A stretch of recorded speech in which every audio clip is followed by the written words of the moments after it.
Saya percaya tidak ada seorang pun di antara kita yang selama hidup, apalagi yang menyebut diri hamba Tuhan, itu tidak ingin menyenangkan hati Tuhan. Betul tidak? Semua kita pasti rindu untuk menyenangkan Dia. Tapi berapa kali kita menemukan fakta dalam hidup ini? Sebagaimana dalam Roma pasal 7, Paulus pernah berkata, aku ingin berbuat yang baik, tapi yang jahat yang muncul. Saya percaya semua kita pernah mengalami itu. Mau, rindu. Sebagaimana 3 murid Yesus, saudara-saudara kita di Getsemani, ya Tuhan Yesus katakan, aku tahu rohmu itu penurut. Aku tahu rohmu itu mau sungguh-sungguh untuk mengasihi aku, tapi tubuhmu itu yang lemah. Nah saudara, kita akan belajar akan hal ini. Sebetulnya tidak sulit untuk hidup bisa menyenangkan Tuhan. Katakan amin. Hanya satu, ketika kita bisa mengetahui kehendaknya. Kisah Kejadian pasal 4 itu jelas. Ketika Kain dan Habel. Betul? Saudara, yang menjadi masalah utama, mengapa yang milik Kain tidak diterima? Karena Kain tidak bisa mengerti kesukaan Tuhan itu apa. Walaupun yang Kain buat itu baik, ditulis oleh Alkitab, dia mempersembahkan semua yang terbaik dari hasil tanahnya. Jelas itu. Tapi kenapa ayah di surga tidak bisa terima itu? Yang milik Habel yang diterima. Karena dari yang hidup, dari kambing domba yang terbaik. Nah padahal hukum Musa belum ditulis bahwa Tuhan itu senangnya persembahan domba. Itu belum ditulis. Tapi dari mana Habel bisa tahu? Pernah nggak kita coba bertanya? Iya ya, dari mana Habel bisa tahu kalau papa itu sukanya kambing domba yang sehat? Padahal belum ditulis hukum itu. Sebetulnya kalau mau diurut lagi, sebetulnya diusut, Kain pun nggak bisa disalahkan. Sebab nggak pernah ditulis. Nah kita nggak bisa berdebat masalah itu. Pokoknya yang penting arti daripada 2 korban kakak beradik itu adalah yang terbaik itu yang Tuhan mau. Untuk mengetahui yang terbaik, belajarlah untuk bersekutu dengan Dia. Amin. Saya ingatkan lagi. Oh sebentar, kok HP saya ini belum mati. Saya ingatkan lagi saudara. Masih ingat kakak beradik Esau dan Yakub? Ada satu tulisan, satu ayat yang cukup baik. Dikatakan di situ, Esau itu kesukaannya kemana? Keluyuran, ngeluyur, betul enggak? Jarang pulang. Tapi Yakub kesukaannya, nah, berarti Yakub lebih tahu kehendak papanya daripada Esau. Karena dia suka tinggal di rumah. Itu sebuah pengertian. Siapa yang terbiasa hadir dalam hadirat Tuhan, dia pasti akan ngerti kesukaan Tuhan itu apa. Amin. Gampang sekali. Nah, jangan diterjemahkan kesukaan Tuhan itu, maaf, hadir dalam hadirat Tuhan adalah doa sekian jam sehari. Tidak. Bersekutu dengan Tuhan dengan doa sekian jam itu beda. Nanti kita akan pelajari itu. Saya lanjutkan lagi. Mengapa antara Petrus dengan Yudas yang sama-sama jadi murid dipanggil pada hari yang sama atau beda? Ayo, siapa ingat? Sama. 12 murid itu dipilih pada hari yang sama. Dipilih pada hari yang sama. Apakah Tuhan Yesus pernah memisah-misah kelas? Berarti selama itu 12 barengan terus tidak? Mengapa Petrus bisa mengerti kehendak Tuhan? Yudas tidak bisa. Padahal sama-sama. Apakah Tuhan Yesus membeda-bedakan pengajaran? Kepada yang ini dikasih pelajaran khusus, yang itu tidak begitu. Sama yang diajar. Didengar oleh mereka 12 sama. Kenapa bisa beda? perbuatan mereka itu.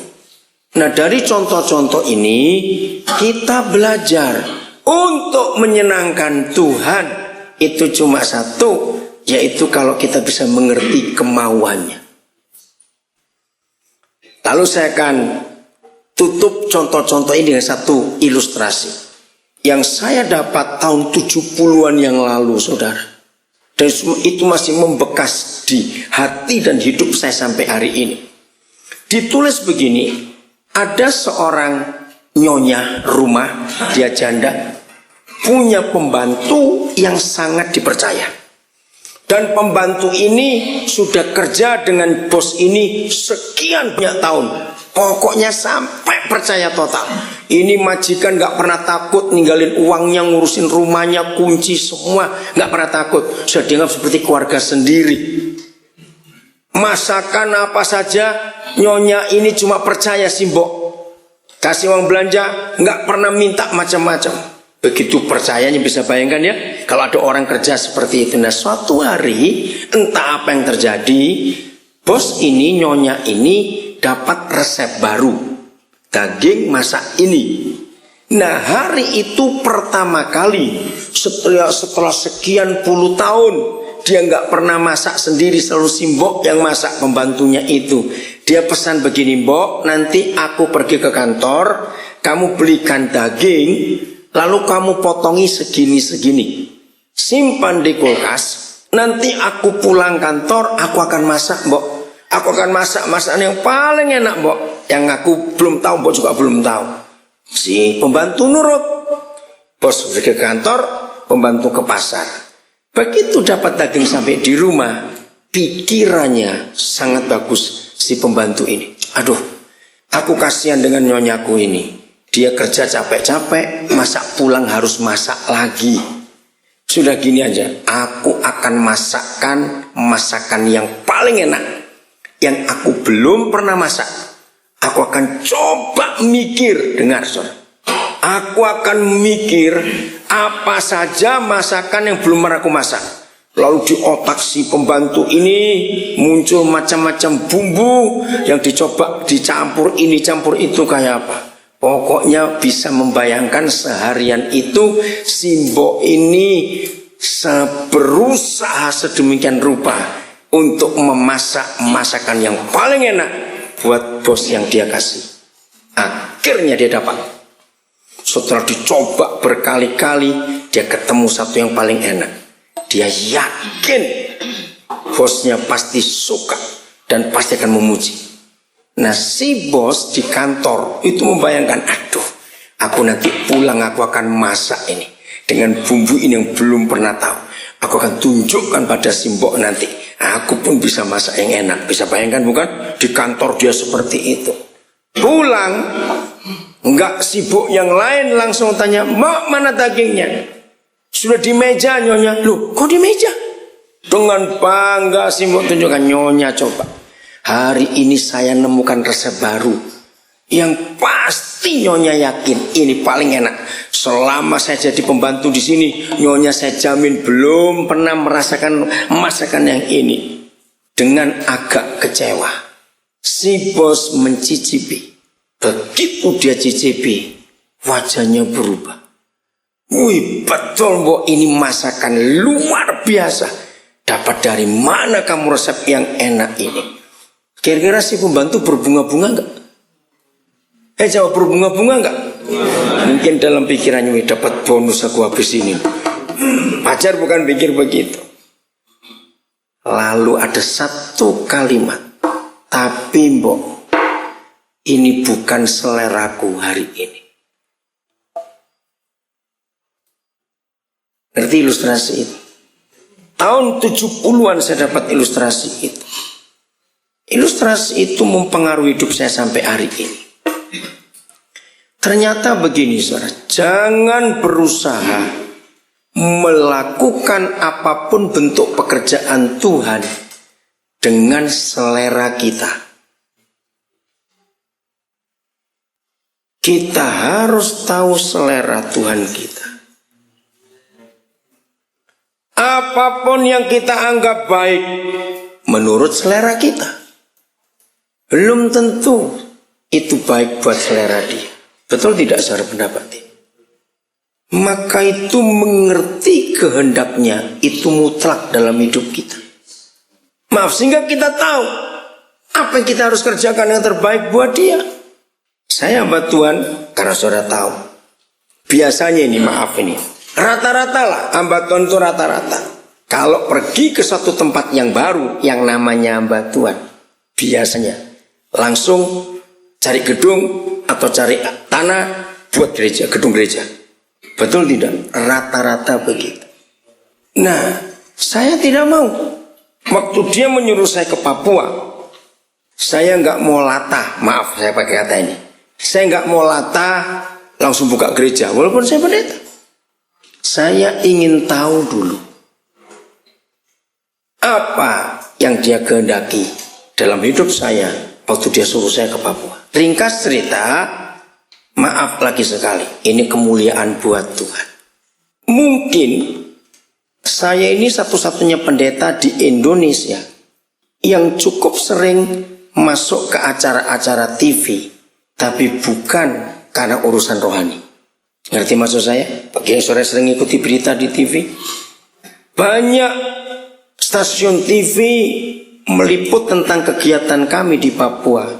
Bukan karena saya pendeta, tapi saya memanusiakan manusia. Itu yang diliput oleh mereka. Maaf, lagi sekali maaf, sorry, untuk Tuhan saja.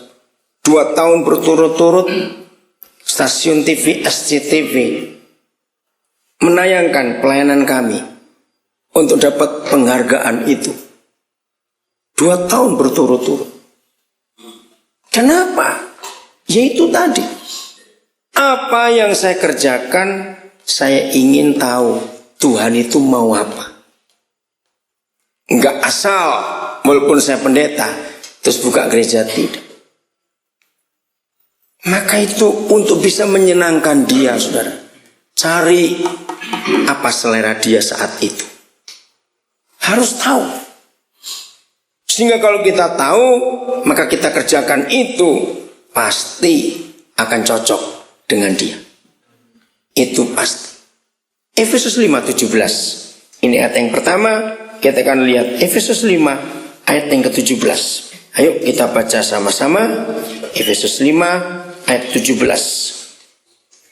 Ayat ini pendek tetapi artinya dalam sekali.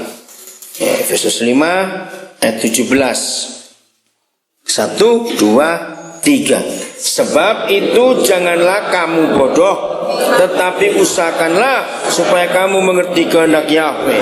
Nah, maaf kalau saya persingkat, ayat ini artinya orang bodoh buat Papa di surga itu bukan orang yang gak sekolah atau gak bisa baca tulis.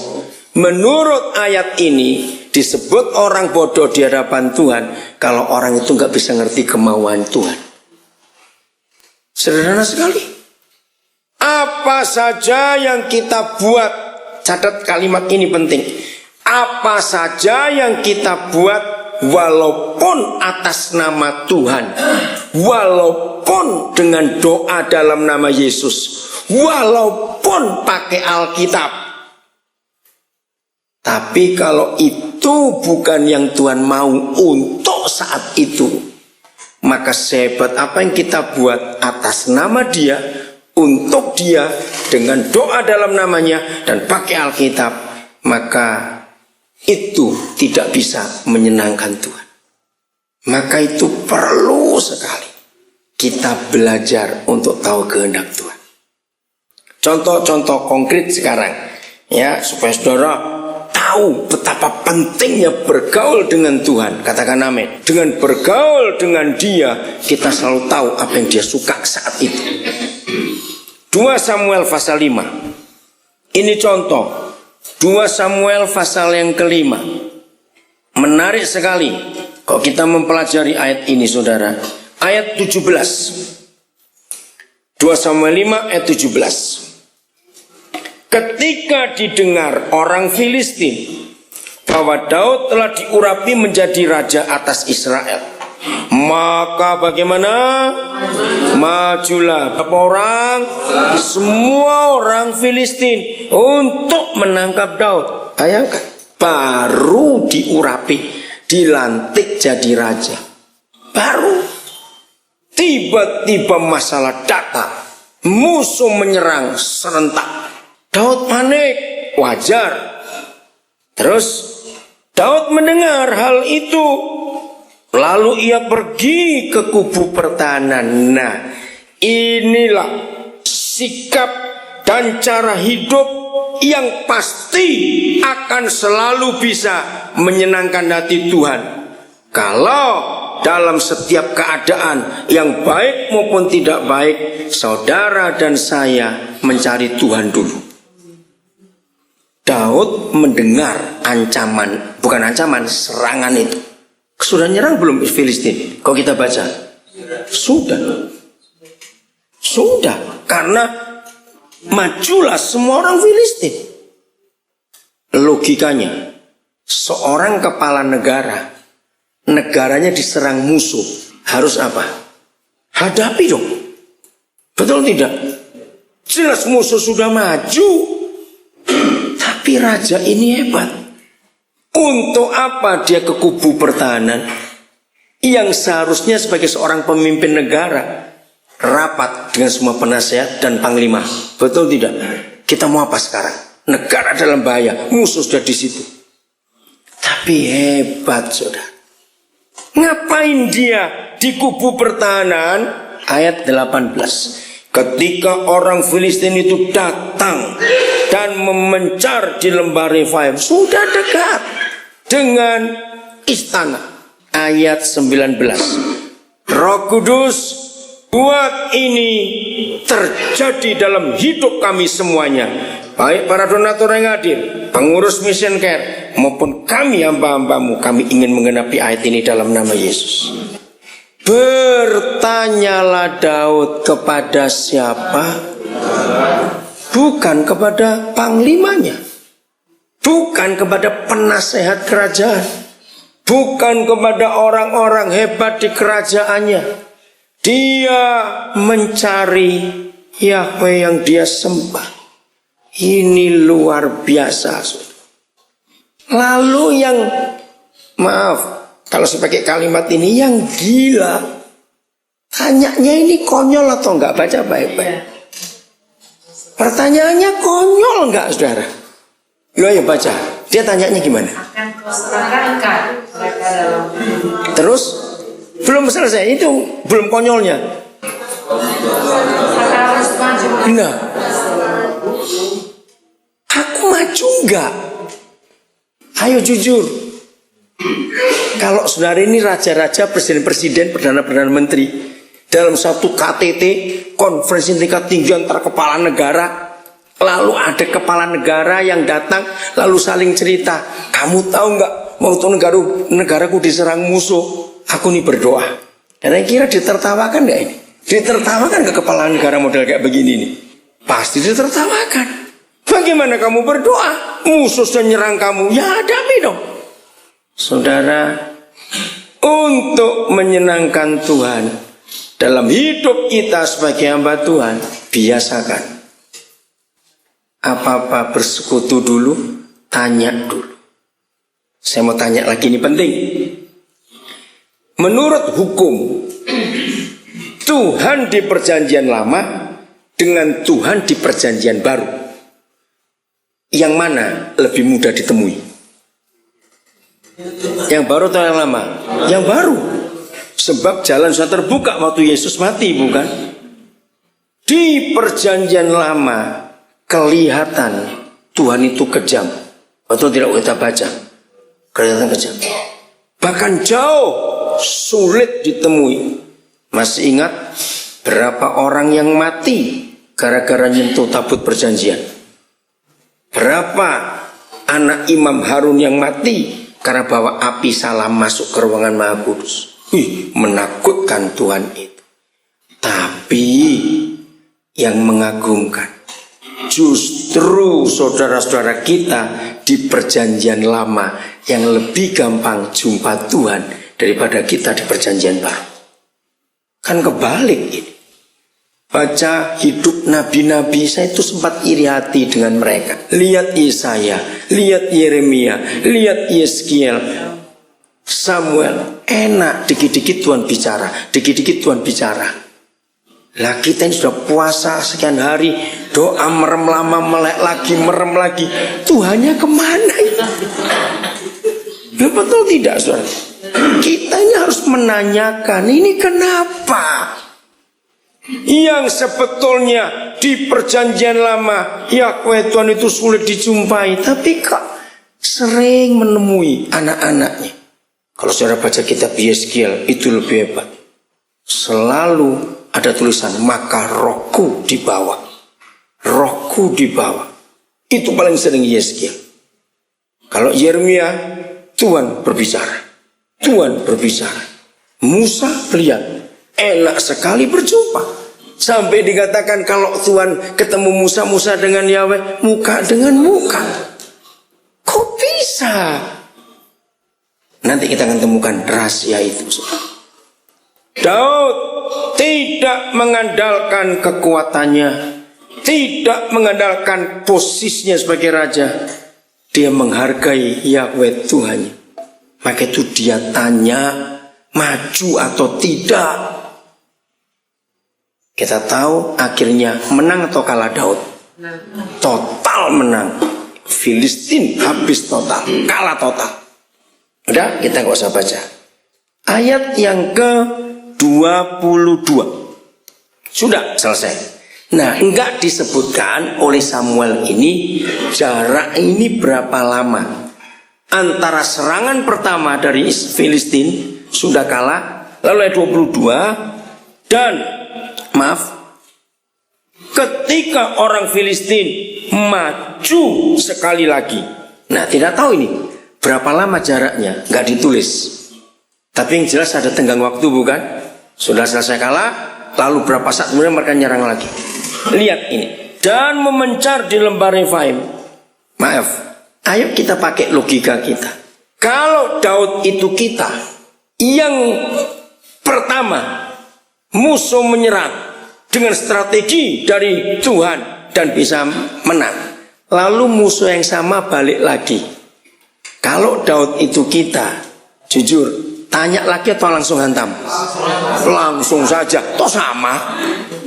Belajarlah seperti Daud. Untuk bisa menyenangkan dia, selalu tanya, saudara. Amin, selalu tanya. Itu yang saya kagum dengan Daud ini. Dia tidak pernah mengandalkan pengalaman. Katakan amin. Dia tidak pernah mengandalkan tentaranya yang hebat.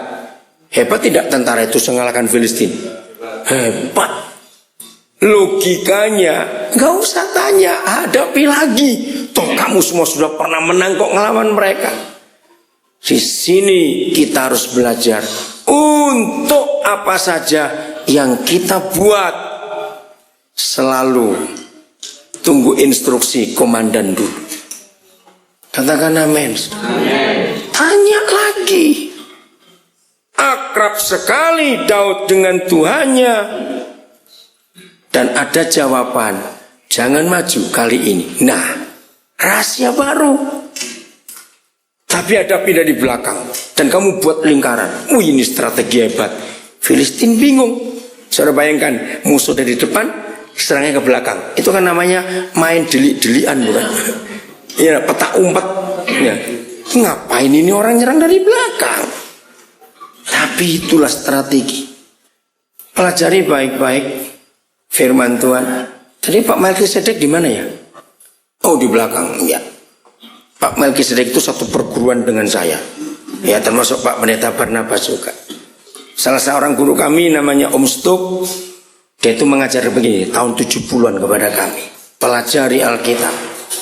Semua mujizat yang Roh Kudus buat di perjanjian lama dan perjanjian baru tidak pernah terulang sama untuk cara. Terulang kedua kali dengan cara yang sama. Betul tidak? Nah, itu artinya Roh Kudus itu inovator yang hebat sekali. Itu artinya di dalam pelayanan kita jangan mengandalkan pengalaman. Roh Kudus setiap hari selalu punya cara baru. Ingat, kitab yang paling jelek itu namanya Ratapan. Betul nggak itu nama paling jelek dari 66 buku ini? Meratap, saudara. Tetapi di dalamnya ada janji-janji yang hebat. Salah satunya selalu baru tiap pagi. Yang penting tiap paginya itu loh, saudara. Ayo, jujur. Kalau saudara dan saya hidup, begitu bangun pagi, wih, ada yang baru. Hidup itu semangat nggak? Pasti malas tidur karena mau cepat nunggu pagi. Ada apa lagi besok ya? Ada apa lagi besok? Maaf ya saudara, istri saya jadi saksi. Berapa anak-anak saya jadi saksi. Saya tuh sering kurang tidur, tapi saya nggak merasa loyo. Sebab tiap pagi ada yang baru yang Papa sediakan. Selalu baru tiap pagi. Maka itu kalau ada mbak malas bangun pagi, tadi ya penjual bakso aja. Jangan marah saya ngomong ini.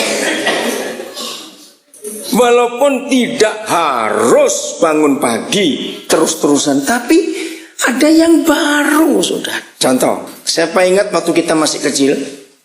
Kalau bapak kita, ibu kita berkata, anak-anak minggu depan kita akan liburan, kita akan piknik kemana? Nah, nggak bisa tidur berapa hari itu. Betul nggak? Wah, mau pergi nih, mau pergi. Nah, seperti itu Ratapan 3. Rahmatnya, kasih setianya selalu baru tiap pagi. Ya, tepuk tangan saudara buat Tuhan Yesus kita yang ajaib. Selalu baru tiap pagi. Janjinya ya dan amin. Amin. Maka itu hamba Tuhan gak boleh loyo. Kok gak amin lagi? Berarti loyo semua kalau gak amin, ayo. Kenapa gak boleh loyo? Bagaimana mau loyo? Tiap pagi ada yang baru. Bukan istri baru ya, tiap hari, awas. Kalau tiap hari, tiap pagi baru, hidup itu segar terus. Hidup itu pasti menyenangkan. Nah, itulah Roh Kudus yang membuat kesegaran dalam hidup kita. Jadi nggak ada terulang 2 kali dengan cara yang sama yang dibuat oleh Tuhan kita. Dahsyat sekali. Maka itu sangat salah kalau dalam hidup pelayanan kita cuma ngulang yang sama terus. Maaf, jangan tersinggung.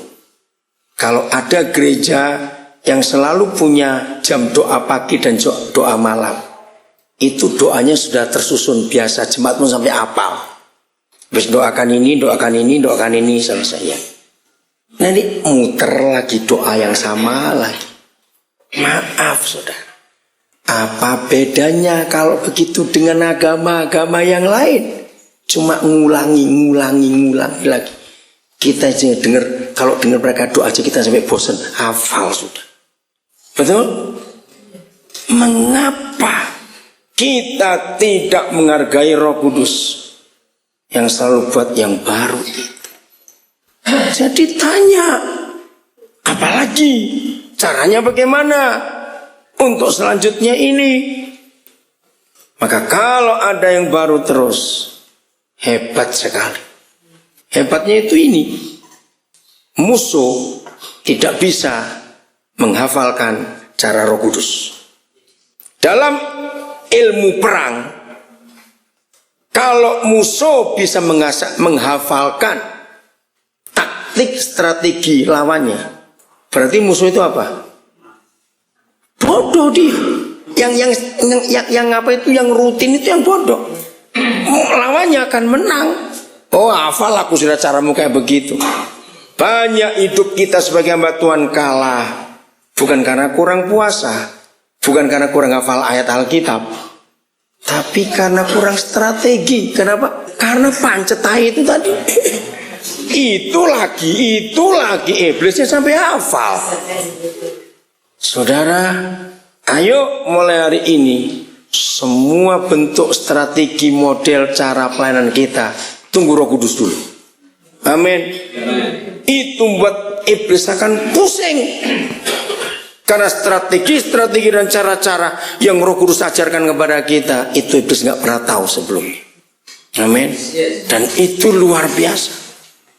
Jadi kalau kita bisa tahu selera Tuhan kita untuk saat itu kerjakan, maka itu menyenangkan dia. Saya beri contoh. Hakim-Hakim pasal 14. Hakim-Hakim pasal 14. Ada kisah yang menarik.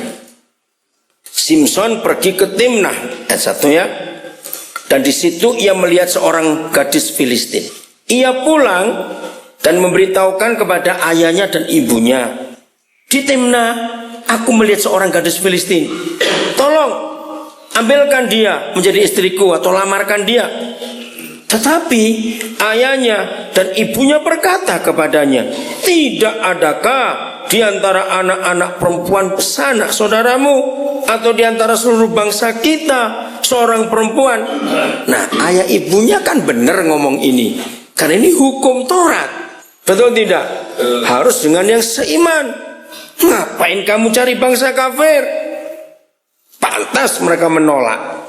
Terus, sehingga engkau pergi mengambil istri dari orang Filistin, orang-orang yang tidak bersunat itu. Tetapi jawab Simson kepada ayahnya, ambillah dia bagiku, sebab dia kusukai. Ngotot ingana. Ayat 4, itulah Roh Kudus.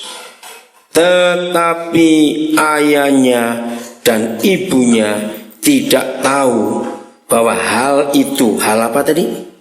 Tertarik pada gadis Filistin itu datangnya daripada Yahweh asal. Sebab memang Simson harus mencari gara-gara terhadap orang Filistin, karena pada masa itu orang Filistin menguasai orang Israel. Kadang-kadang kalau saya pakai bahasa manusia ini, Roh Kudus Bapa di surga buat kita kaget dan bingung. Loh, kok bisa berubah ini? Jadi Simson tertarik pada gadis Timnah itu, Tuhan yang nyuruh atau tidak? Nah, tapi bapaknya nggak tahu. Kenapa bapaknya nggak tahu? Karena dia agamawi hidupnya. Agama itu satu-satunya buatan manusia yang nggak bisa diubah. Maka itu agama itu suka perang. Kalau ada perubahan-perubahan, semua yang di dunia bisa berubah, hanya agama yang tidak. Kaku agama itu. Faktanya, akhirnya kawin nggak Simson dengan gadis itu? Tidak. Mati kok gadis itu. Itu kan cuma untuk cari gara-gara supaya Simson bisa mengalahkan Filistin. Nah, rupanya Simson keenakan dengan cara pacaran itu. Beberapa kali kemudian iblis menggunakan taktiknya Simson. Oh, kalau begitu hamba Tuhan yang satu ini sukaannya cewek, dikasih cewek. Delilah datang, habis dia. Ngerti kebenarannya ini? Kadang-kadang Roh Kudus bisa mengagetkan kita dalam pelayanan. Jangan bantah, ikuti saja. Kok enggak amin? Walaupun kok aneh? Ingat loh, Om Snoop, Bapak Tuhan tadi sudah mengatakan, saya pegang itu. Roh Kudus kalau bekerja itu nggak pernah dengan cara yang sama. Amin kan dulu untuk saya terangkan. Nah, maaf, saudara bingung nggak kalau lihat hidup Yeskiel suruh kawin dengan pelacur? Nah itu jangan. Oh, Hosea, terima kasih Hosea. Jangan diikuti tapi awas ya. Kan cuma sekali, ingat itu. Nggak boleh contoh lagi. Nah, bagaimana seorang nabi, terima kasih saya salah diingatkan, suruh kawin dengan pelacur? Yang nyuruh siapa? Nah, protes Tuhan? Apa nggak salah? Jangan bantah dan jangan ini dibuat perdebatan. Dia itu absolut, katakan amin. Dia bisa merintah apa saja, kita nggak boleh ngatur. Walaupun nggak masuk akal, saudara. Kenapa bisa begitu? Tapi ingat tuh, cuma usia saja, nggak boleh mengikuti lagi yang lain. Sampai kitab Wahyu, Tuhan Yesus disebut anak Daud. Berarti anak pezina dan anak pembunuh. Loh, betul tidak? Loh, ya atau tidak? Kalau sampai kitab Wahyu Tuhan Yesus disebut anak Daud, berarti ini anaknya pembunuh, anaknya pezina dong. Lagi sekali, hanya Daud yang boleh melakukan itu. Kita nggak boleh ikut-ikut. Ya, inilah hukum yang luar biasa. Jadi seringkali Tuhan akan buat kita kaget dan bingung. Kenapa berubah ini? Kenapa begini? Dan ini semua bisa terjadi kalau kita akrab bergaul dengan dia, saudara. Nggak amin, saya susah benar. Oke, nah berarti kunci untuk kita bisa menyenangkan dia, yaitu dengan cara kita bisa tahu seleranya Bapak kita hari itu. Caranya adalah bergaul dengan dia, bersekutu dengan dia, bukan berdoa, bukan. Saudara, saya akan buat saudara kaget, karena ini banyak yang belum tahu ternyata. Saudara tidak akan menemukan ayat yang berbunyi demikian. Maka berdoalah Nuh kepada Tuhan, maka berdoalah Musa kepada Tuhan, maka berdoalah Abraham kepada Tuhan, maka berdoalah Daud, berdoalah Paulus. Enggak ada kata itu. Nah, bingung bukan? Kaget. Karena kita nggak pernah teliti baca Alkitab. Yang ada itu mereka itu bergaul, bukan berdoa. Berdoa itu bahasa agama. Ini yang kita harus tahu mulai hari ini. Saya beri beberapa contoh karena mukanya tiba-tiba berubah semua ini. Karena pasti saudara kaget. Nggak ada. Mereka berdoa itu tidak. Mereka itu bersekutu, mereka bergaul, mereka bertanya, mereka berkata. Nggak ada kalimat doa. Itu yang luar biasa. Oke, mulai dengan Kejadian pasal 5 ayat 22. Henokh bagaimana? Nah, nggak ada kata doa. Bergaul. Sekian ratus tahun bergaulnya. Hebat sekali. Ya, itu sudah jelas. Henokh itu hidup bergaul dengan Yahweh Tuhan. Siapa yang pernah belajar bahasa Ibrani? Di dalam perjanjian lama kata doa itu proskuneo. Betul? Artinya mengusap wajah Tuhan. Masih ingat Tuhan Yesus berkata apa? Belajar kepada siapa yuk? Anak-anak. Betul tidak? Siapa yang pernah memperhatikan semua bayi, semua kami suami istri sudah pelayanan ke sekian puluh negara. Saya perhatikan mau bangsa apa saja, bayi-bayi. Waktu mereka lagi ditidurkan, entah lagi digendong atau ditaruh tempat tidur, kalau mereka sudah dekat-dekat mau les itu loh saudara, tangan bayi itu ngapain? Kalau ada ibunya di situ loh saya masuk. Ayo, masa lupa? Obok-obok muka mamanya. Ngerti gak kata itu? Betul tidak? Cari pipinya, cari kupingnya, mulut mamanya. Ternyata itulah kata doa perjanjian lama. Mengusap wajah Tuhan. Amin gitu, saudara diam semua. Loh. Serius, oke. Siapa dekat betul dengan bupati? Ya, apalagi kalau bupati itu teman sekolah. Dari TK, SD, SMP, SMP bareng semuanya. Ayo, sedekat-dekatnya rakyat dengan bupatinya berani ngelus-ngelus pipinya? Kurang ajar betul kamu. Urusannya apa? Tapi pencipta alam semesta boleh kita usap wajahnya. Begitu dia mau dekat dengan kita. Ini yang kita harus temukan. Mazmur 25 ayat 14. Coba lihat. Mazmur 25 ayat 14. Jadi hamba Tuhan, ukuran keberhasilan kita bukan berapa jam kita doa sehari, berapa hari sebulan kita puasa. Maaf, bukan. Itu ukuran agamawi. Ukuran kita setelah tahu bagian ini adalah berapa dekatnya kita dengan Dia. Katakan amin. Orang yang rajin berdoa sekian jam sehari, hamba Tuhan yang rajin puasa sekian hari sebulan, maaf, belum tentu dekat dan bergaul. Udah baca? Mazmur 25:14. Ayo baca sama-sama. 1, 2, 3. Yang mau bergaul karib dengan orang yang takut. Nah, baca baik-baik, lalu saya beri pertanyaan. Siapa yang ngajak bergaul karib? Nah, itu loh yang kita banyak nggak tahu. Ternyata kerinduan untuk dekat itu bukan dari pihak manusia.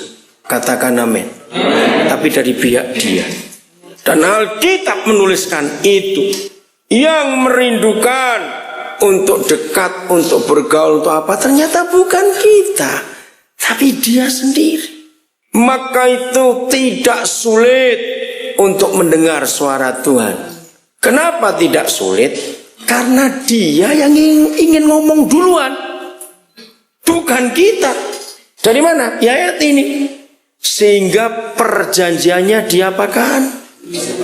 Diberitahukan, disampaikan kepada kita yang takut akan Dia. Dia ngajak kita bergaul karib.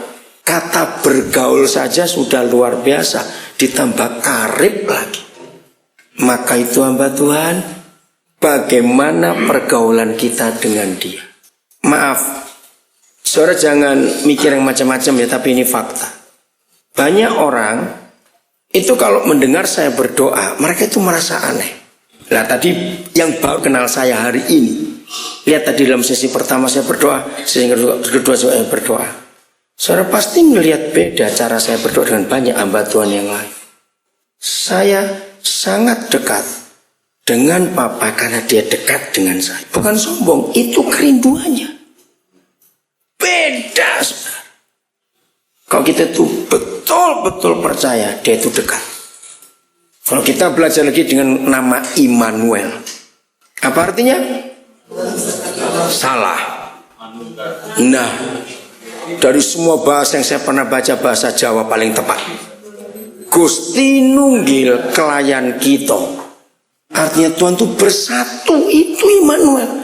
Kalau beserta itu bisa hilang. Ayo siapa pernah ngajak temannya bareng, ayo kayak ke toko, yuk ke mall, ke mana? Loh, kemana tadi ini? Saya nggak tahu. Loh betul nggak? Loh kemana? Hilang, pernah kehilangan nggak temannya untuk jalan bareng? Nah itu beserta. Tapi kalau di dalam nunggil itu manunggal, menyatu, nggak bisa hilang. Saya tanya, siapa yang berinisiatif tentang Immanuel itu? Dia atau kita? Ya, itu dia. Jadi semuanya Dia yang memulai. Harusnya kan kita tinggal ikut, Dia yang mulai kok. Amin. Lakukan saja. Maka itu kalau ada hamba Tuhan yang merasa doanya kok lama ya, itu pasti ada dua hal. Satu, itu doa agamawi, itu membosankan saudara. Dua, itu pasti tidak sedang bergaul, tapi sedang berdoa. Beda bergaul dan berdoa. Bergaul itu ada keakraban. Maka itu kalau saudara baca kamus, definisi agama itu apa? Definisi agama itu kalau ada aturan ibadah dan aturan sembahyang. Catat ini. Maka itu semua agama di dunia harus ada aturan sembahyang dan aturan ibadah. Karena itu mutlak, bukan cuma wajib. Tapi Alkitab kita nggak ada dua-duanya. Setuju tidak? Nggak ada. Bongkar sampai robek Alkitab saudara, cari aturan sembahyang, nggak ada. Liturgi ibadah pun tidak ada di kitab suci kita ini. maka artinya Kristen bukan agama karena tidak memenuhi kriteria mutlak satu agama. Maka itu jangan suka menghakimi orang yang tidak kelihatan berdoa. Oh enggak, amin. Karena enggak ada aturannya.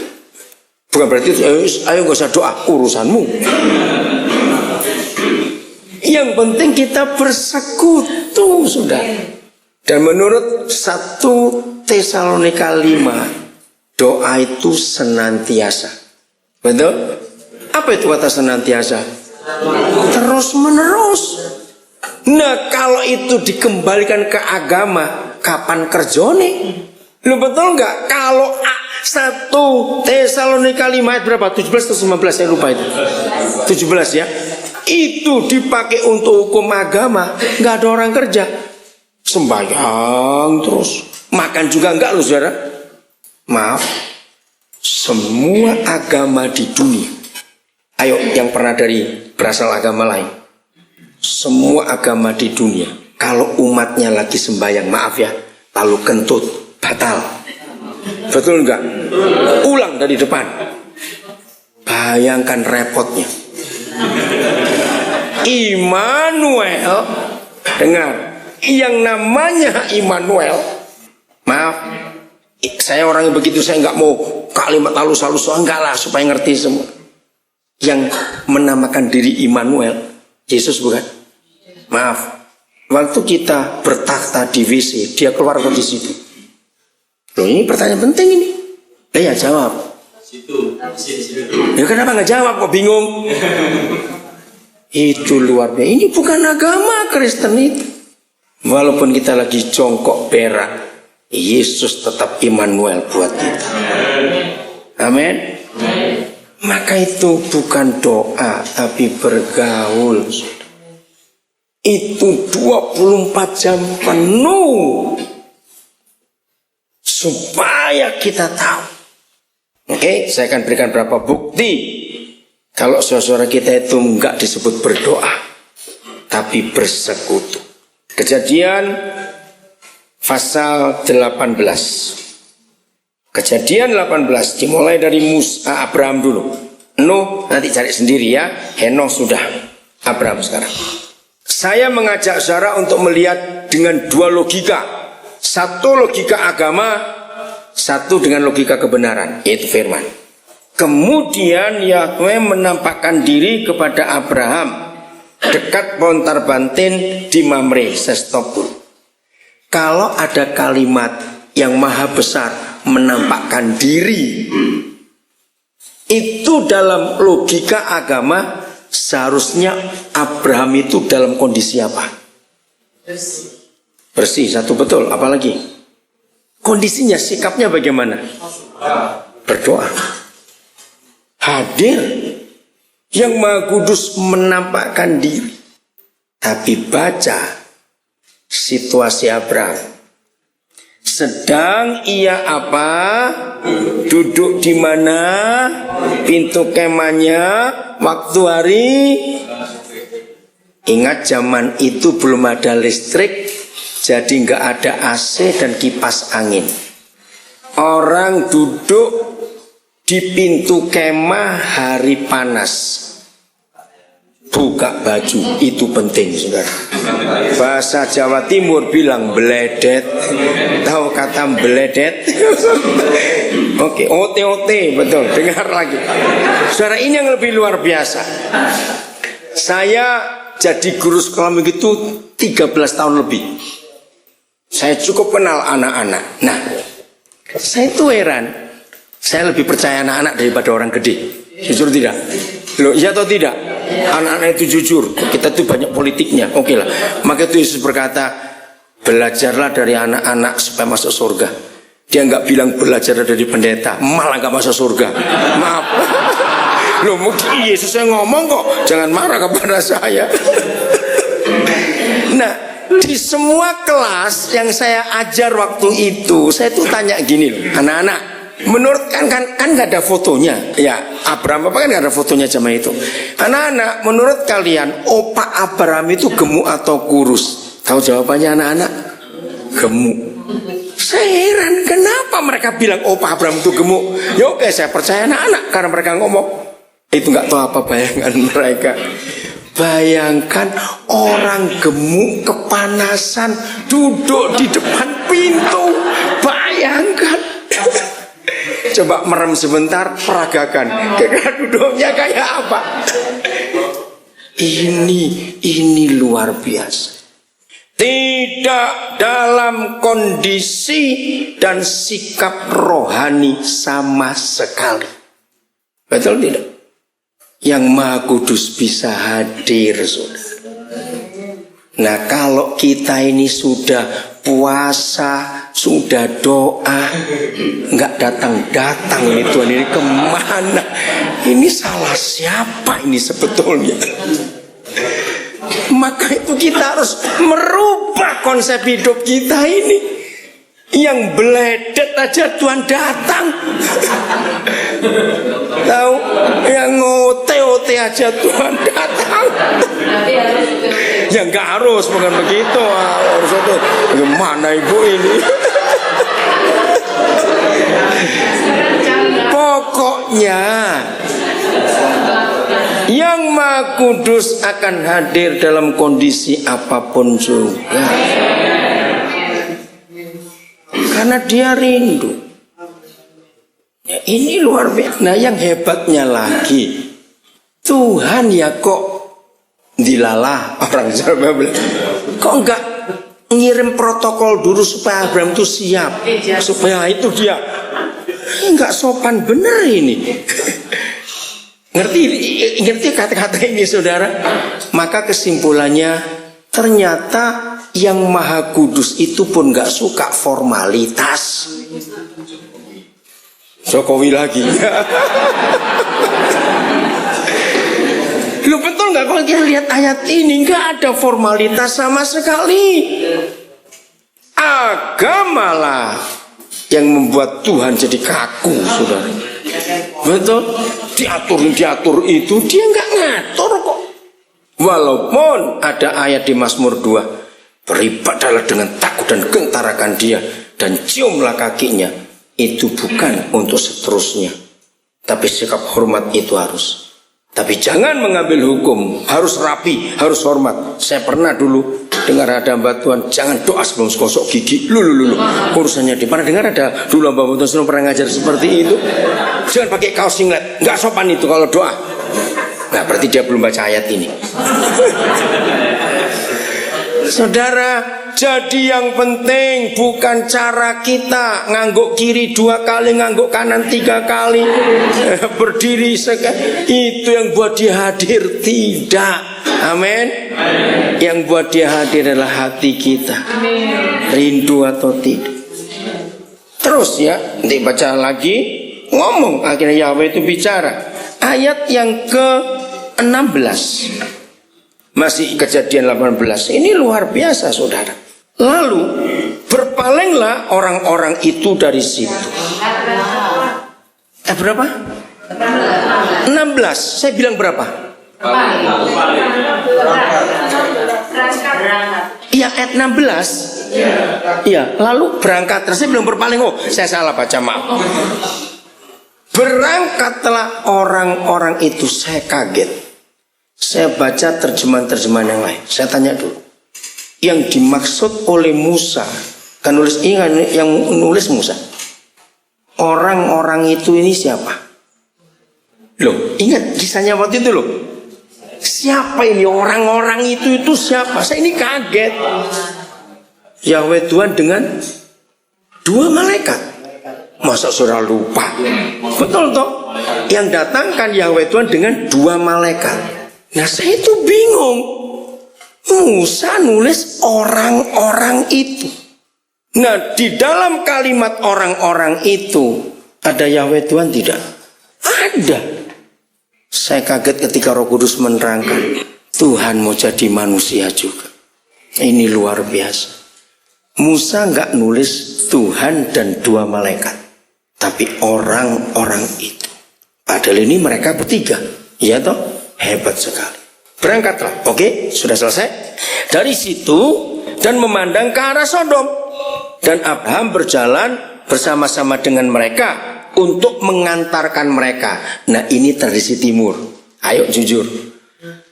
Kalau kita punya tamu pamit, maka otomatis kita waktu mereka keluar ikut ngantar keluar. Enggak ada kita yang sampai ketemu ya terus kita masuk lagi, enggak. Kita masih ikut ngantar karena ini timur. Habis. Oke, tunggu dulu. Berarti sudah 1 jam. Oh ya sudah 1 jam, kok saya nggak rasa juga. Maka itu minta Roh Kudus untuk menerangkan firman ini luar biasa. Kalau kita mengajar dengan urapan Roh Kudus, yang diajar pun nggak akan ngantuk, karena langsung ngerti. Oh iya, itu di sini, itu di situ. Itu penting sekali kita bergantung pada Roh Kudus. Maaf, saya cuma cerita ini, saudara. Inilah cara Roh Kudus ngajar saya. Ya tadi. Yang sesi pertama itu saya ngajar 1 jam 26 menit. Saya nggak pakai catatan apapun juga. Bukan nggak boleh pakai catatan. Bukan nggak boleh. Tapi saya belajar betul dipimpin Roh Kudus. Jadi selama saya ngajar ini, saya terus dengar dia yang menunjukkan ayat ini. Dia ingatkan saya ilustrasi ini, contoh itu. Tiba-tiba aja muncul. Karena itu latihan. Saya pakai ayat yang Paulus tulis. Udah? Oke. Saya pakai ayat yang Paulus tulis dalam surat Timotius. Latihlah dirimu beribadah. Ternyata itu bukan latihan, kebaktian. Kalau latihlah dirimu beribadah, kita terjemahkan kebaktian. Lalu apa kebaktian pakai latihan? Kayak upacara saja. Lu betul nggak? Lalu gladi bersih. Ngapain kebaktian pakai gladi bersih? Lalu saya tanya, lalu ini apa maksud firman ini? Ternyata kata ibadah itu yang betul terjemahnya hidup dengan Tuhan. Nah, itu perlu latihan. Karena kita dari dunia, dia dari surga. Cara hidup beda tidak? Beda. Nah, karena beda maka perlu latihan. Kita aja yang sama-sama di dunia, cuma 1 orang Amerika, 1 orang Indonesia. Beda nggak cara hidupnya? Beda. Hampir semua orang Indonesia yang pertama kali keluar negeri, itu yang jadi masalah itu 2. 1, kalau berak nggak ada cebok, harus pakai kertas. Itu bingung, saudara. Betul tidak? Yang kedua, kalau pagi makan roti, lah itu nggak kenyang. Itu paling susah orang Indonesia kalau keluar negeri. 2 itu saja. Padahal masih sama-sama di dunia, sudah nggak cocok aturannya. Kalau nggak latihan, akan banyak orang masuk surga nggak betah, pengen balik lagi ke dunia. Nah, karena nggak biasa hidup di sana. Ngerti logikanya? Maka itu Paulus menulis, latihlah dirimu beribadah. Itu artinya latihlah hidup dengan Tuhanmu selama masih di dunia ini. Nah, itu latihan saya.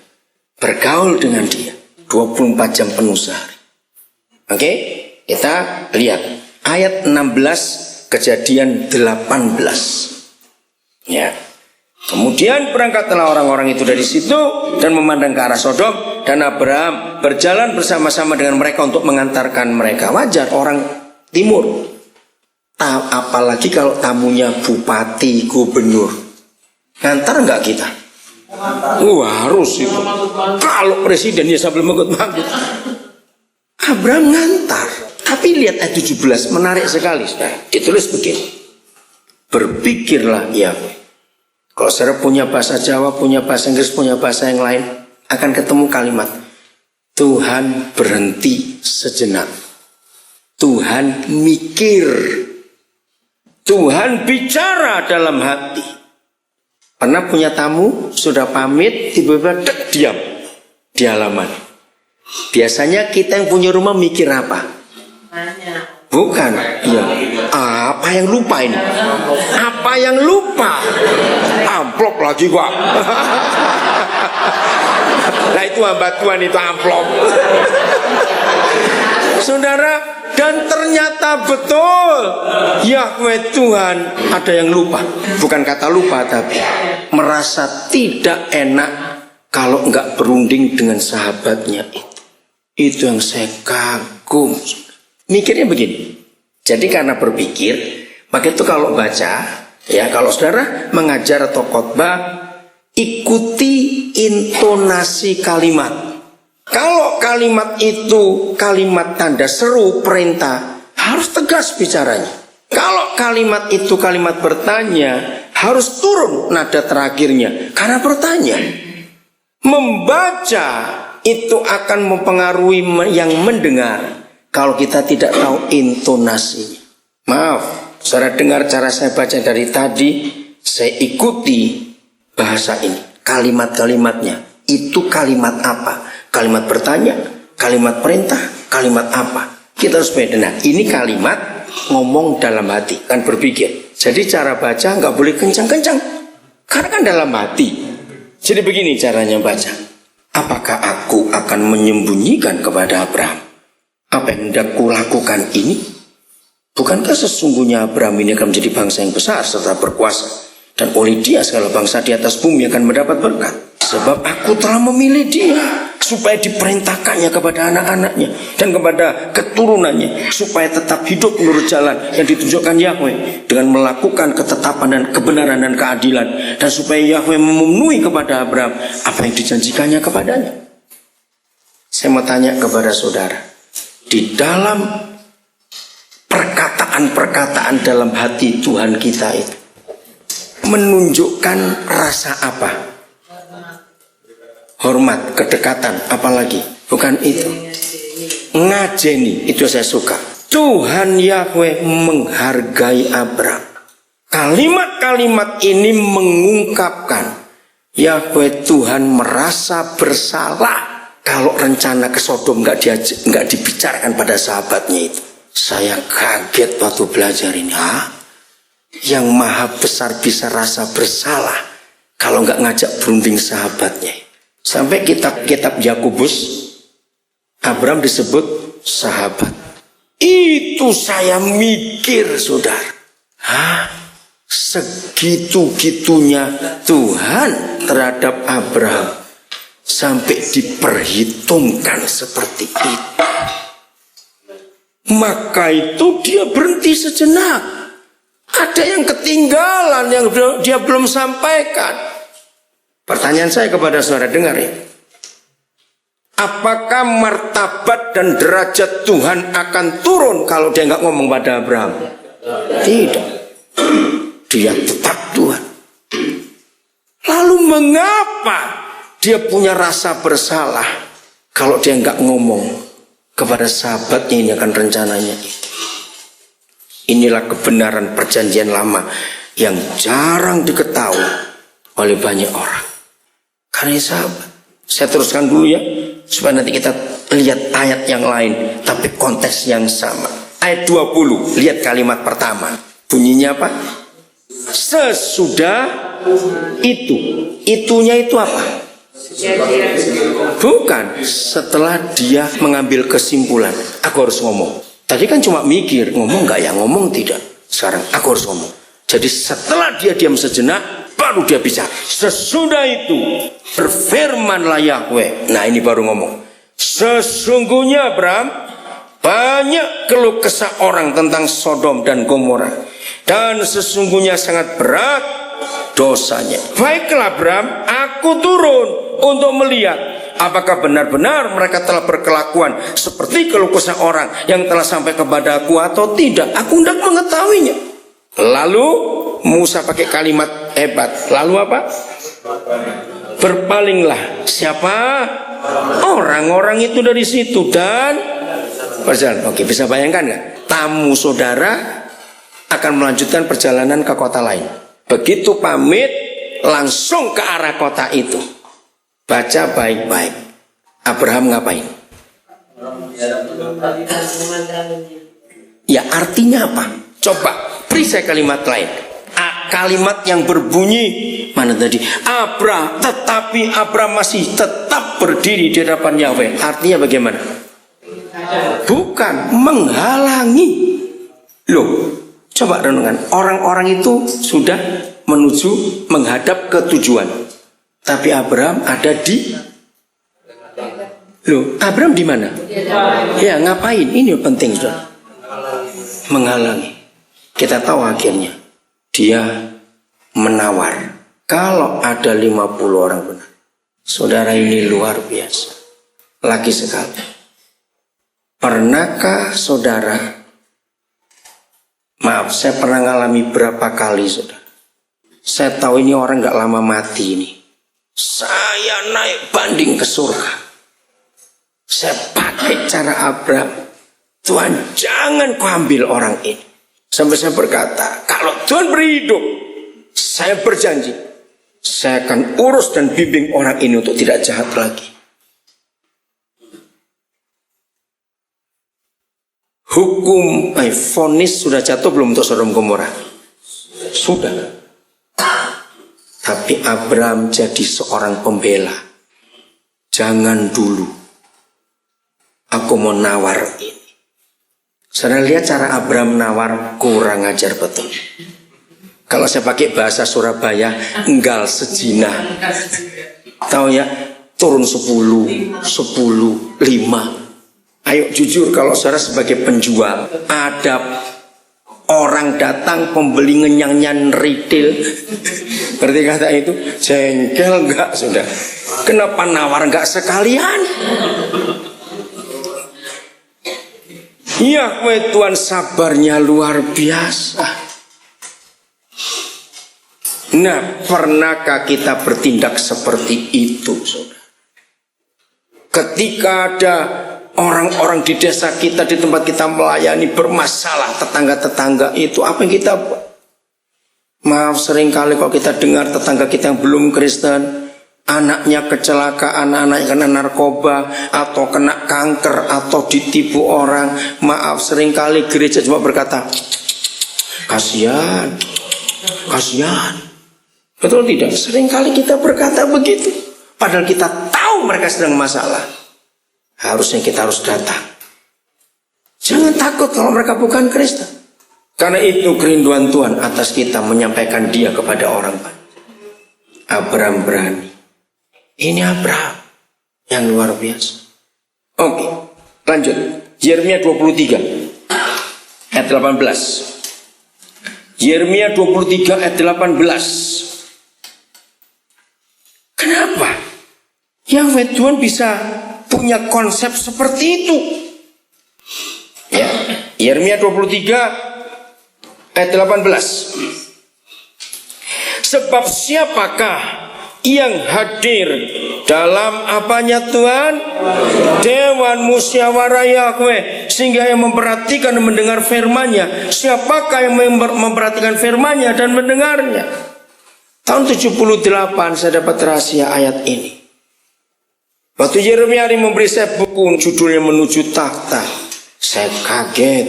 Ternyata surga itu punya lembaga legislatif. Surga punya MPR, katakan amin, istilahnya. Lalu saya coba mempelajari Alkitab. Saya tanya, siapa ingat sejarah? Sebelum ada negara-negara seperti sekarang ini, dulu itu semua bangsa, semua kelompok itu berbentuk apa? Pemerintahnya, kerajaan. Saudara pernah tahu nggak bahwa Alkitab itu adalah buku satu-satunya yang menuliskan tentang sistem demokrasi dan republik?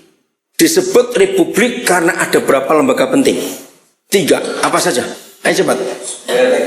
Legislatif, eksekutif, yudikatif. Oke. Legislatif artinya legal, itu pembuat hukum, itulah DPR, MPR. Eksekutif itulah pemerintah, pelaku dari mandat dari legislatif. Yudikatif itulah hukum, kehakiman semuanya. Ternyata Alkitab penulis. Coba kita buka Yesaya 33 ayat 22. Luar biasa ini saudara. Maka itu kita harus sampaikan firman Tuhan bukan hanya untuk orang Kristen. Saya harap saudara memunculkan pertanyaan bagi yang baru kenal saya hari ini. Memunculkan pertanyaan.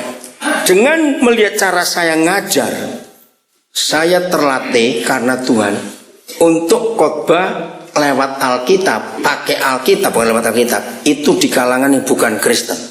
Maka itu cara saya mengajar beda dengan banyak pendeta yang lain. Saya berusaha betul menyampaikan firman tidak dalam konteks kekristenan atau agama. Saya sampaikan firman Tuhan sebagai buku kebenaran dan orang percaya. Dengan cara tadi ini orang gampang mengerti. Sudah? Sebab Yahweh ialah hakim kita. Ini yudikatif, hakim. Sebab Yahweh ialah yang memberi hukum bagi kita, legislatif. Dan Yahweh ialah raja kita, eksekutif. Apabila tiga lembaga ini bersatu, maka itu jadi tunggal atau jamak. Kalimat terakhirnya baca, tunggal atau jamak? Tunggal. Nah, inilah negara. Dia itu gabungan dari tiga lembaga tadi. Kalau tiga lembaga ini, kehakiman, DPR, dan pemerintah kerjasama baik, maka rakyat selamat. Dia akan menyelamatkan kita. Indonesia hancur karena tiga lembaga ini jalan sendiri-sendiri. Saya kaget hari Kamis yang lalu, Ketua MK Bapak Mahfud MD, ini orang Madura, hebat saudara, ini orang hebat. Kaget. Maka itu saudara, hamba Tuhan saya minta rajin baca koran. Awas istri hamba Tuhan nontonnya sinetron terus, bertobat itu dalam nama Yesus. Tolong suami-suami, kalau istri saudara suka nonton sinetron suruh bertobat. Pecahin aja TV itu, karena gak mendidik sinetron itu. Awas ya ibu-ibu, serius saya berkata. Ikuti berita, hamba Tuhan harus baca berita. Bapak Mahfud MD hari Kamis yang lalu mengagetkan.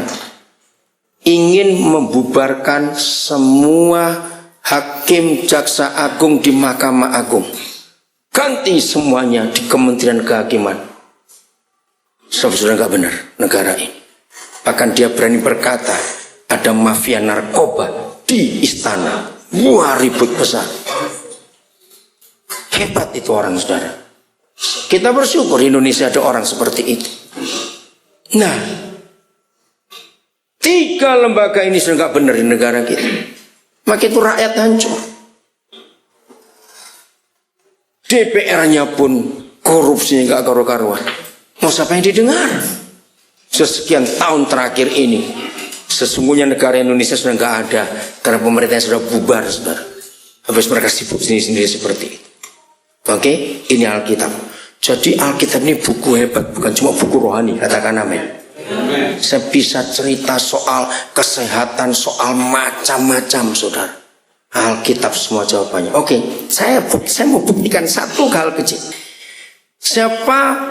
Apa yang muncul di benak saudara kalau saya mengucapkan kata sanitasi? God, apalagi betul? Pipa, ya. Bukan, tapi betul. God, pipa. Apa? Kloset, apa Pak? Pertanian, bukan. Sanitasi kok. Apa? WC umum, pengairan, bukan. Oke. Kamar mandi, betul. Kalau kita bicara sanitasi, itu bicara tentang hidup sehat. Yaitu tadi, MCK-nya bagaimana, WC-nya bagaimana. Pernah nggak saudara tahu siapa pribadi pertama di dunia yang pertama kali berbicara tentang sanitasi? Ternyata Yahweh Tuhan kita. Alkitab ini buku yang hebat tentang apa saja. Sudah berkali-kali saya membuktikan kalau saya bicara di depan banyak orang yang bukan Kristen, saya ingin ngomong, saudara sebut tentang satu hal, saya akan tunjukkan ayatnya di mana. Karena Alkitab ini hebat. Nah, ini bicara sanitasi. Buka Ulangan 23 ayat 12 dan 13. Saudara akan tertawa lihat ini. Ternyata Yahweh Tuhan kita adalah pribadi pertama di dunia yang bicara tentang kesehatan, tentang kebersihan hidup. Sanitasi. Udah? Dengar, mulai 12 dulu. Jangan 13. Bayangkan kalau nggak ada perintah ini, Israel mati kena kolera semua. Nah, betul nggak? Habis nggak punya sapi tank, beraknya bagaimana ini mereka ini? Di luar perkemahan itu haruslah ada bagimu suatu tempat kemana engkau pergi untuk kada hajat. Ini bahasa Melayu. kada hajat, berak itu artinya. Terus ayat 13. Jadi ada tempat khusus. Nah, itulah WC umum. Di antara perlengkapanmu haruslah ada padamu sekop kecil. Dan apabila engkau jongkok, hebat sekali, kada hajat, haruslah engkau menggali lubang dengan itu dan menimbuni kotoranmu. Jadi sanitasi yang pertama ditulis di dunia itu di ayat ini. Hebat Alkitab itu. Dan itu sungguh luar biasa. Maka itu saudara harus bisa membongkar buku ini yang akan menjawab semua masalah dunia ini, saudara. Maka itu betul kalau gereja berkata Yesus itu jawaban. Betul. Karena memang dia jawaban atas semua masalah yang ada di dunia. Maka itu kita harus minta hikmat Roh Kudus, bongkar Alkitab. Sungguh-sungguh luar biasa. Musa itu orang pertama yang bicara soal kesehatan. Makanan ini boleh, makan itu nggak boleh. Dia, buku ini bisa diikuti oleh banyak orang, banyak ahli. Hebat sekali. Sudah?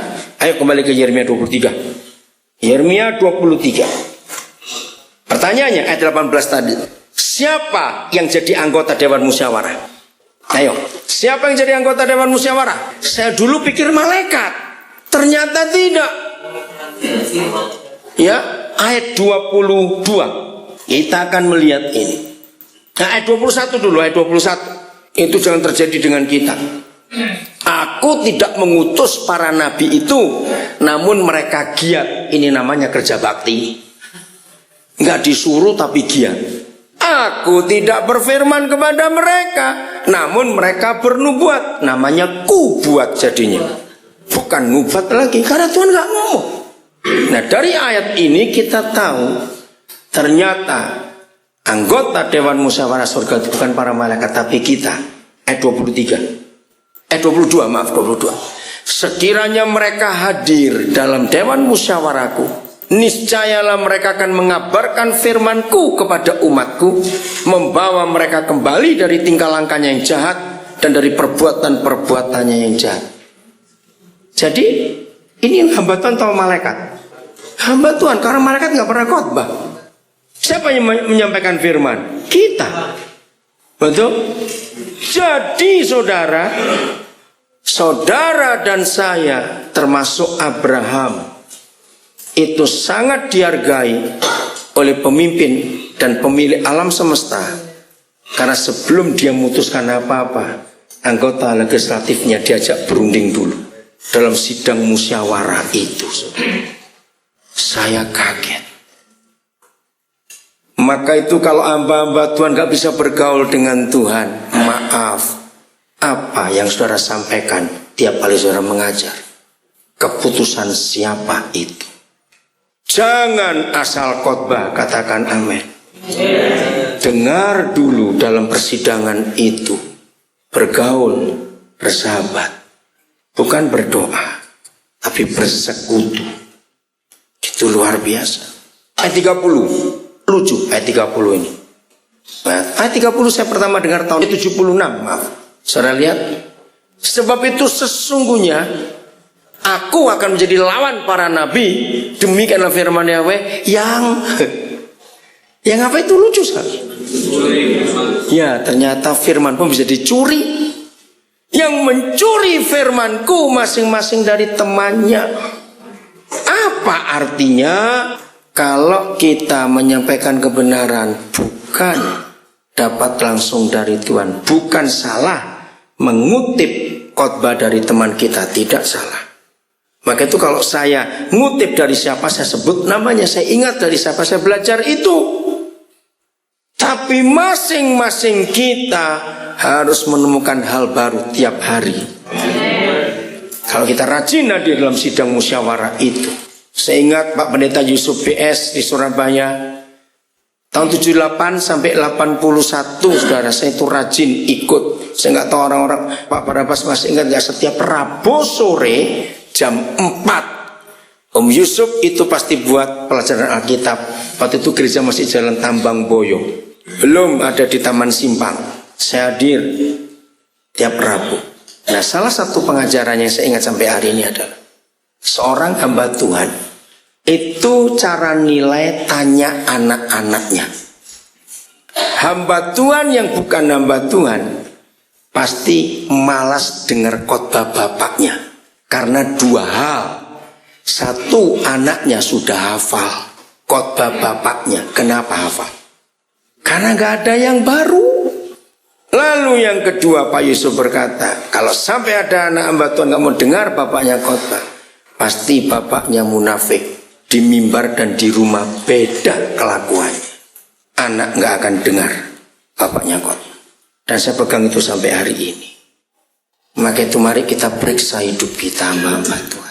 Bagaimana apa yang kita ajarkan? Ayo mulai hari ini kita bangkit betul-betul. Amin. Ayat terakhir. Karena jadi panjang. Nanti besok sore kita akan lanjutkan. Karena besok pagi sampai sore Pak Erasmus sedang ngajar. Bagian terakhir.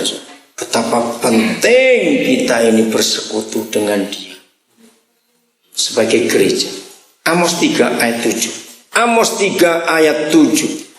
Kita harus betul-betul hidup dalam kebenaran ini. Sungguh. Nah ini, saya nggak tahu kenapa saya suka mencari ayat-ayat Alkitab yang ada kata sungguh di depan. Ternyata kalau dihitung seluruh Alkitab sekian ribu ayat itu, nggak sampai 20 ayat yang Yahweh Tuhan kalau berfirman ada kata sungguh di depan. Nah, ayat-ayat yang ada kata sungguh ini saya beri perhatian khusus. Bukan berarti yang lain nggak penting ya, bukan. Sungguh Yahweh Tuhan tidak berbuat sesuatu sebelum kepada hamba-hambanya. Itulah anggota Dewan Musyawarah. Maka itu dia merasa bersalah sebelum berunding dengan Abraham. Itu penghargaan Tuhan. Maka itu dimanapun kita melayani saudara, apakah Yahweh Tuhan pernah menghargai kita seperti hukum yang Dia tulis ini? Untuk apa-apa Dia mau buat, Dia cari kita dulu untuk buat keputusan bersama. Saya terharu dan hormat kepada pencipta alam semesta. Kesimpulannya apa? Ayat 7 Amos 3. Sungguh Dia menegaskan, aku gak akan bisa buat apa-apa kalau kamu anggota Dewan Musyawarah kok gak mau mengerti keputusanku. Artinya, mulai hari ini jangan suka menyalahkan iblis kalau ada pekerjaan Tuhan gak selesai. Ngerti maksudnya? Seringkali kan kita, wah setan ini setan ini. Saya pernah mengerti sebuah hikmat dari Roh Kudus. Setan itu gak usah sering-sering disalahkan, dari dulu sudah salah. Capek kita nyalakan mereka terus. Karena ayat ini. Ternyata pekerjaannya berantakan karena kita anggota Dewan Musyawarahnya gak mau masuk sidang. Akhirnya dia diam. Sungguh, kata itu tegas. Yahweh Tuhan tidak bisa buat apa-apa. Berarti dia diam. Saya malu dengan diri saya sendiri. Ada berapa orang yang kenal saya? Itu ada salah seorang guru kami dari Nabire, namanya Pak Yohanes Ojun. Tahu sikap saya. Saya ini keras orang. Kalau saya mengajak anggota tim,